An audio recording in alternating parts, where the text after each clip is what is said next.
From Springfield, this is State Week, a program of analysis and commentary on the events that made news this past week in Illinois state government and politics. But I'm going to say it loud and clear. You have legislators here who are pro-life. We are pro-life without exception, and we're here to fight for you in this legislative body. In essence, these bills would allow abortion anytime, for any reason, with or without a physician in or out of a healthcare facility, and paid for with taxpayer dollars. Healthy family communication can't be legislated. And if a young woman makes the decision to have a child, she doesn't have to notify her parents. She only has to notify her parents if she plans to have an abortion. My bill, 45 pages long. Every page is scratch out, scratch out, scratch out, scratch out, scratch out, scratch out, with the exception of student teaching. Representative Sue Shearer, she's a Democrat from Decatur, also a retired teacher. She's working on legislation she believes could help relieve the teacher shortage. A report says that's getting worse, not better. We'll talk more about that, and also a big anti-abortion rally this week at the State House. And it comes as legislators are considering proposals that some say could make Illinois the most progressive state in the nation when it comes to abortion laws. We'll discuss that and more this week on State Week. In Springfield, I'm Sean Crawford. And joining me in studio today, Charlie Wheeler, the director of the Public Affairs Reporting Program at the University of Illinois Springfield. Also, we have IPR State House reporter Daisy Contreras, as well as Jacqueline Driscoll, IPR's health reporter, and Dusty Rhodes, who covers education for Illinois Public Radio. Well, we're in that period of the legislative session where bills are moving in committee and maybe on the floor of one chamber, still a long way to go before becoming law. But a lot of discussion and negotiations are taking place, and we want to get an update on some of these topics. Let's start with one that's been one of the most talked about ideas that's been going around the State House this year, legislating recreational marijuana. And Jacqueline, you've been following this. Where does this stand now? Well, there isn't huge developments so far. There has been a working group created. I'm told that it's a large group. There's several different stakeholders there to give input, and they're meeting a couple days a week. There are still no details released about how the drug would be taxed, where the tax dollars would go. Again, that's all still being negotiated. I'd say the biggest development this week discussed was legislation that was earlier introduced by Representative Marty Moylan. He is a Democrat from Des Plaines. The legislation, in essence, is saying that we need to slow down the legalization of cannabis. He does say that he has several co-sponsors. I think he was up to 59, so just one away from what's required to get it to pass through the legislature. So we have people that are talking about moving cannabis forward, and then other lawmakers who are saying we're not going to vote for it. We want to slow it down this session. Is that just more of a send a message that, hey, we have some issues with this. We want included in the final legislation, or at least in negotiations. Does it seem like this could derail getting this passed this session? I don't know. I didn't get the chance to speak to Representative Moylan about it, but I know that he's talked previously, months before, talking about saying that he does want to slow this down. We're moving too quick. We're trying to get this passed so we can get some money in next year's budget. So it just seems like he wants to make sure that we're incorporating all of the pieces that needs to be included when we're legalizing cannabis. Charlie, we hear this a lot, don't we, that lawmakers, they want something fast-tracked, but then all of a sudden there seems to be a movement to say, hey, hold on a minute, don't go so quick, and let's not make mistakes as we're going forward. So you wouldn't take this as something that could stop legalizing recreational marijuana from happening this session? No, I don't think so. I think, as Jacqueline said, there's still a lot of moving pieces, a lot of agreements that have to be reached, a lot of issues that have to be sorted out. The law enforcement community is pretty much against legalizing it. One of the reasons is they're afraid that you'll have drivers impaired driving stoned, which would be a hazard not only to themselves but to other motorists and pedestrians. And as I understand it, there's no real good way to tell whether or not you're impaired from marijuana use. If I go out and get drunk and get in the car and I get stopped, I blow the breathalyzer, they take my blood, they can tell what my alcohol content is, and they can tell under the legal definition whether I'm drunk or not. There's nothing analogous for marijuana. And marijuana is a substance that its traces remain in your body for a long time, even though its effect on you has dissipated days before. So that's what they're still trying to figure out. How can we handle that? That's just one issue. There's another question about who's going to be allowed to get in on this recreational marijuana. There's a debate about, are there enough growing centers now to supply a recreational field besides the medical field? The current growers say, yes, we can handle it. There are other people who want to get in on what could be a very lucrative business opportunity who are saying, well, there's no way with what we have now we'd also be able to supply a recreational demand. Money is the key thing here, really, when we're talking about these negotiations. I know there are people who say we want to take it off the black market. We want to have some new legislation that can help the situation of people going to prison for drug crimes, things of that nature. But really, it comes down to lawmakers are trying to figure out just what Charlie was saying, isn't it? Where, who's going to benefit from this, financially, and what will the state benefit as well? Right, and that's all still being negotiated. I know that their Representative Kelly Cassidy and Senator Heather Staines, both Democrats from Chicago, are really crafting this proposal, and they want to be careful. They want to make sure that they're doing it in a way that, as you mentioned, they're getting people off the black market because they know it's a safe product. They may be able to get it cheaper on the black market, but they don't know what they're going to be getting in it. It could be infused with chemicals found in rat poison, for instance. So there are still a lot of moving pieces, but obviously money is one of those key issues that they're discussing. And before we move on to, also there's discussion regarding the current medical marijuana program and what's going to happen to that going forward. Right. So there is legislation that has been introduced, and it's passed out of committee. It essentially just legalizes the current program that we have. It makes it permanent. Doesn't legalize it, makes it permanent instead of a pilot program, which is what we have now. Also, the way that it is written is very unique because it says that someone could gain access to a medical cannabis card as long as they have any symptom or condition that their doctor says could be treated with cannabis. That's a big jump from what we have now. We have about 40 debilitating conditions. Chronic pain isn't even one that is included. So I did speak with the sponsor. He's a new lawmaker, Representative Bob Morgan. He was involved in rolling out the pilot program, though, so he's well versed on the issue. And he says he is open to changing that language because he knows that that's going to be something of contention as they discuss the bill further. But he does want to make sure that the list of debilitating conditions is expanded so that people who do need the medication are able to get it.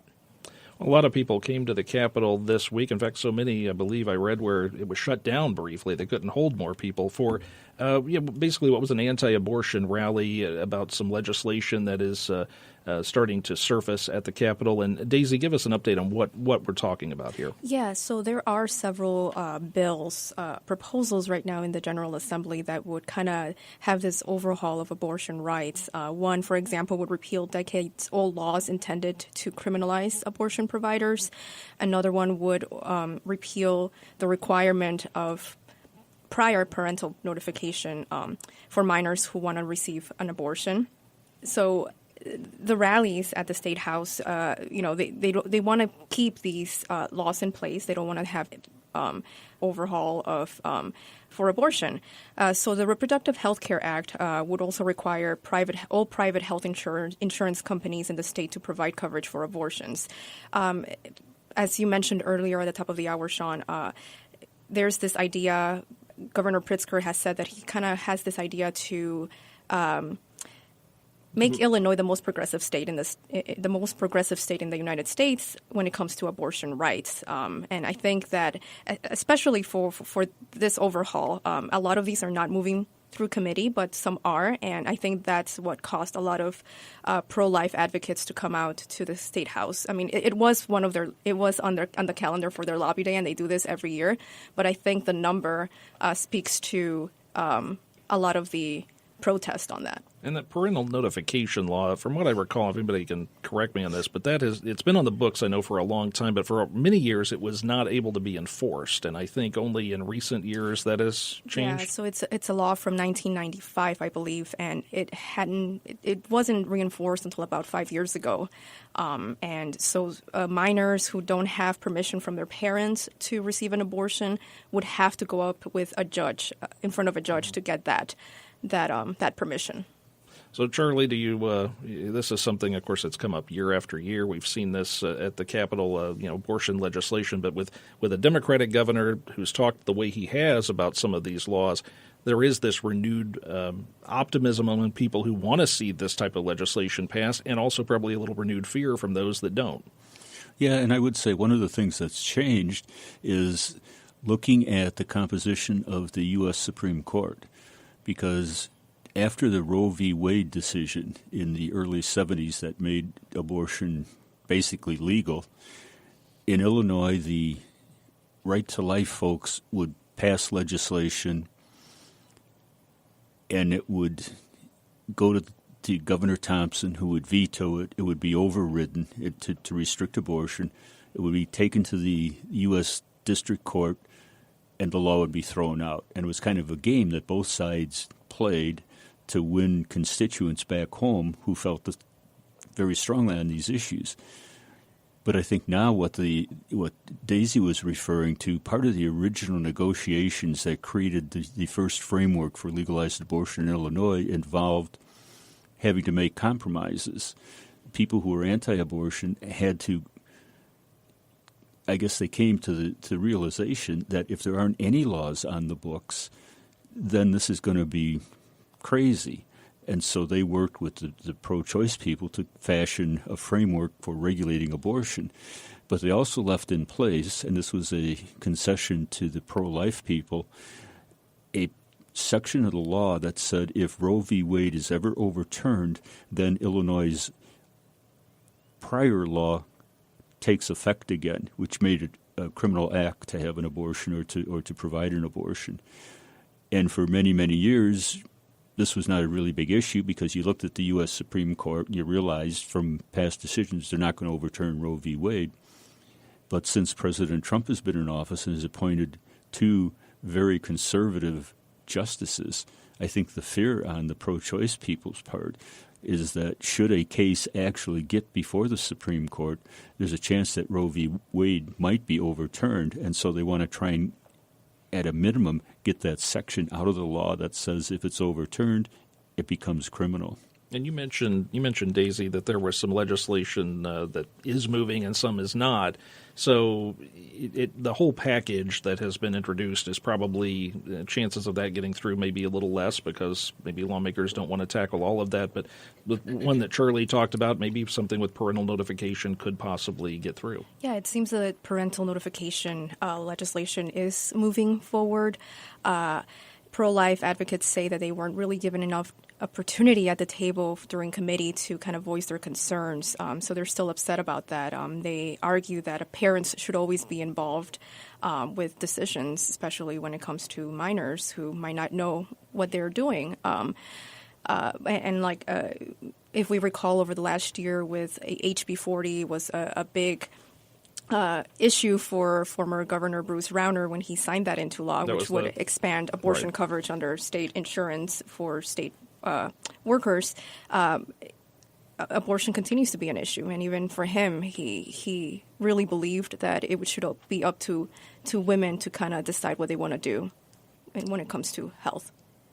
I think the danger with the parental notification is what happens in those situations where the young woman is in a horrible home situation. Mm-hmm.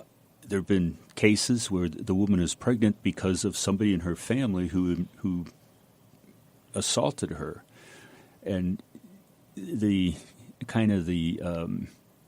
ideal Brady Bunch type of family where the kids and the parents are on the same page and they talk to each other all the time, that doesn't exist everywhere.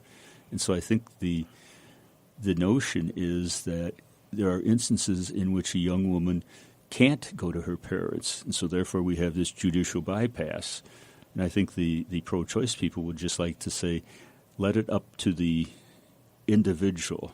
Let the woman decide for herself. If she wants to consult with her parents, that's fine. If she doesn't, that should be her decision. And, of course, on the other side, they'll say, for even minor medical procedures, that parents need to be notified or possibly even give okay. And the rejoinder to that is, if I'm going to get my ears pierced, well, that's that's kind of a looking forward. Let's say. Are they already pierced? Let's say if a young woman is going to get her ears pierced, she asks her family.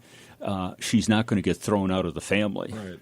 And disowned because she wants to pierce her ears. And I know that I'm fairly new to the State House, so Charlie, I don't know how often it happened in your career there, but the State House was shut down because of the sheer size of these protests. And I know that there are other gun lobbyists there. There are obviously people from the press corps, people who have to be there every day, but just trying to navigate through the State House. They were on every single floor of the State House, looking down on the rotunda.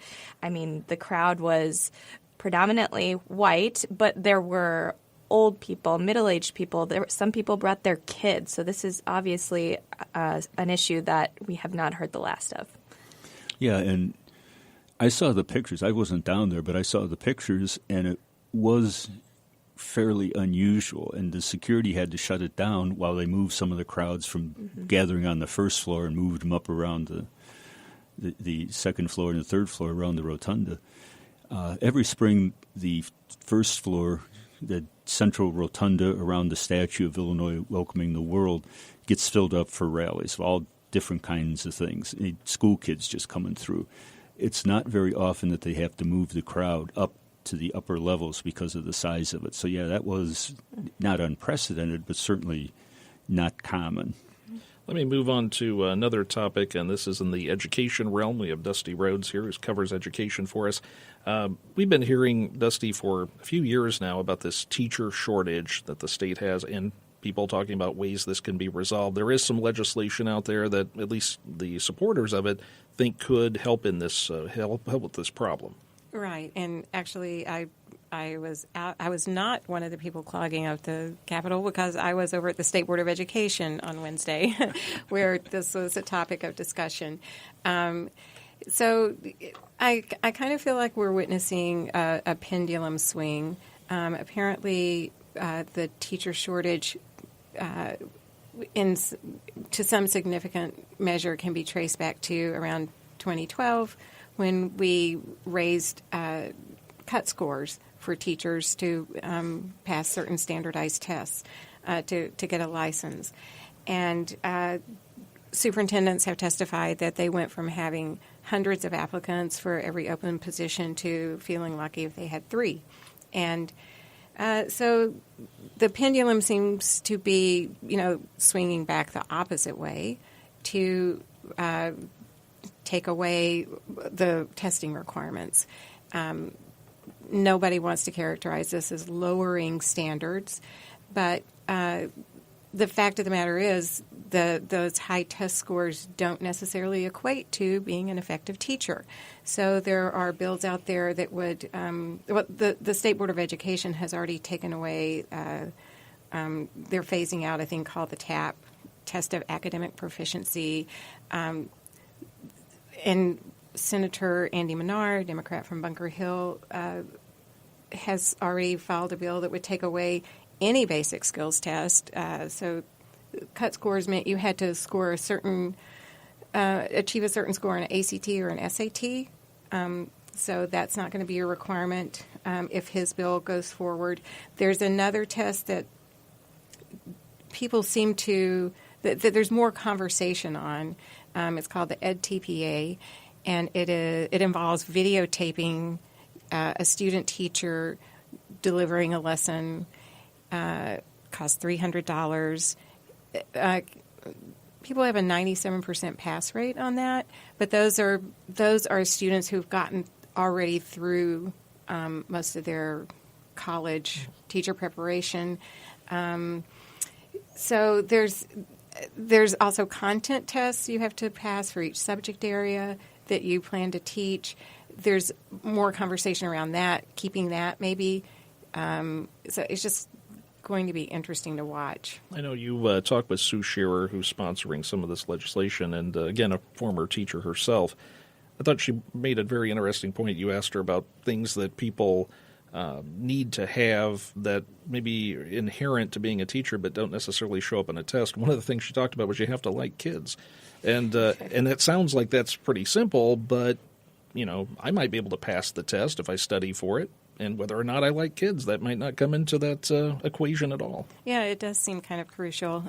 One superintendent who testified so Representative Shearer had a big hearing on, what day was it? Wednesday, that started at 3 in the afternoon, and we finally left at 6. Shearer, being a teacher, brought snacks. I've never been to a hearing at the Capitol where the host brought snacks, but that tells you what a teacher does.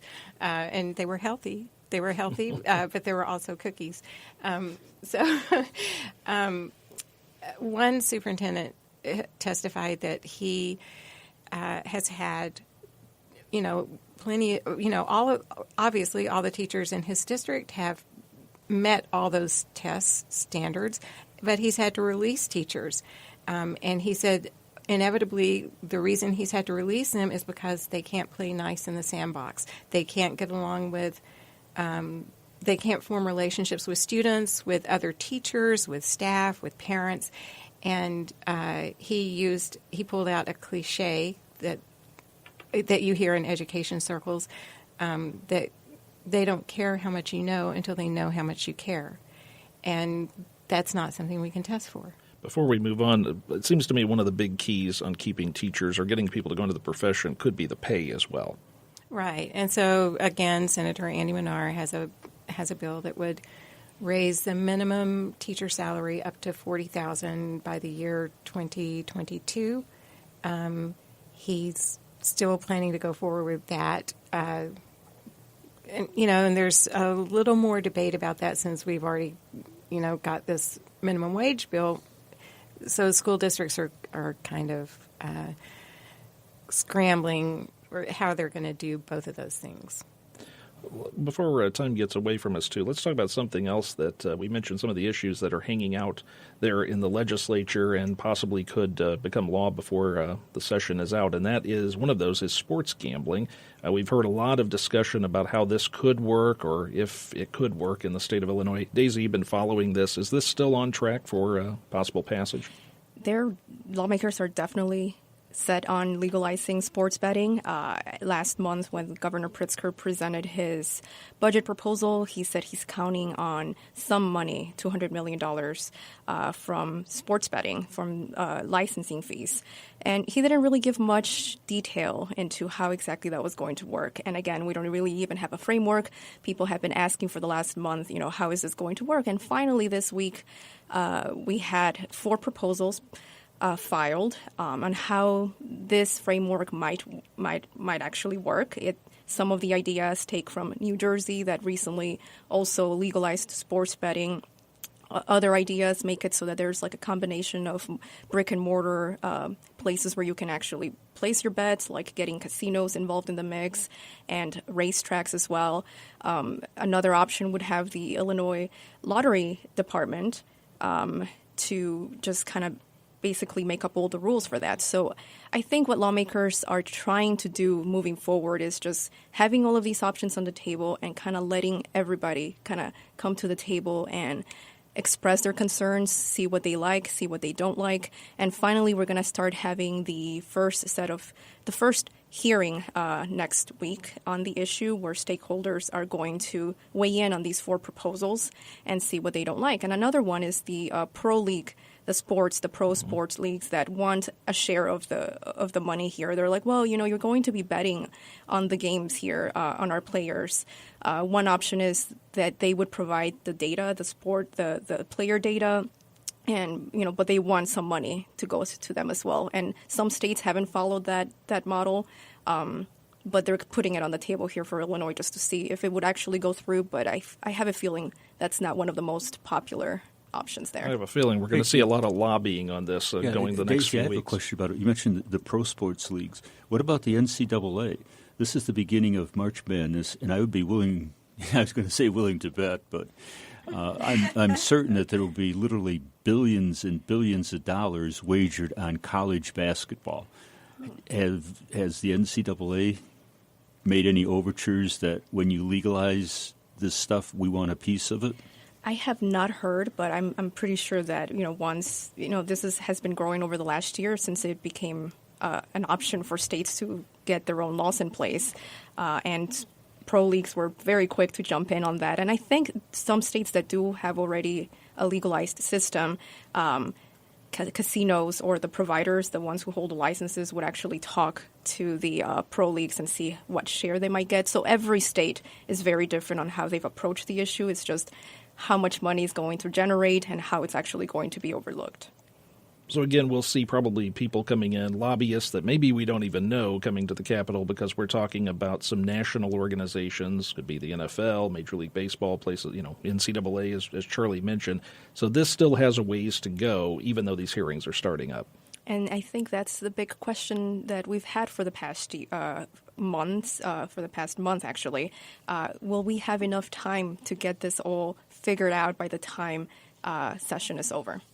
Time now for our notes from the field. And Dusty, let's start with you.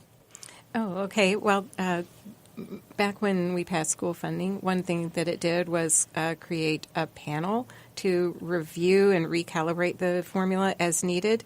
That panel sent their first recommendation to the General Assembly, and it got completely ignored. I'm hearing a lot of grumbling about how the panel functions, and apparently it's not functioning as anticipated.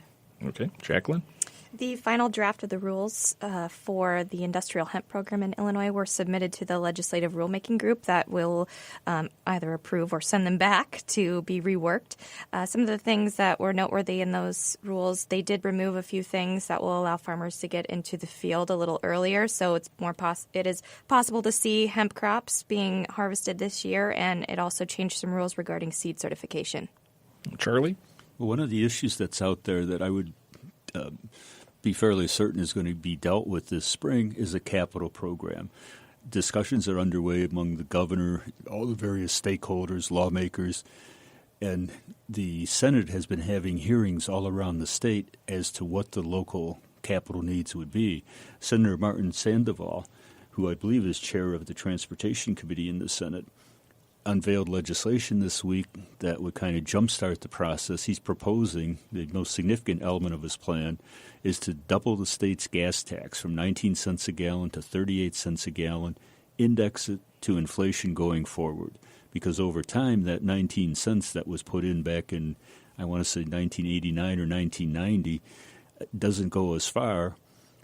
For a couple of reasons. One, inflation has increased the cost of the products and the salaries of the people who fix the roads. And secondly, with better mileage on cars, fuel efficiency, and the advent of electric vehicles, it doesn't produce as much at the pump as it used to. Daisy? Earlier in the week, Governor J.B. Pritzker announced that he reached an agreement with SEIU Healthcare Illinois to begin paying a 48-cent an hour raise and back pay to more than 40,000 home care and child care providers. These raises were withheld under former Governor Bruce Rauner's administration.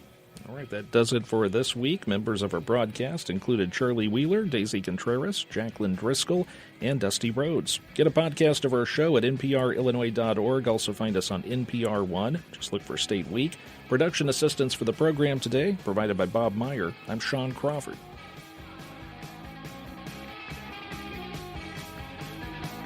You've been listening to State Week, a program of commentary and analysis of events in Illinois state politics and government.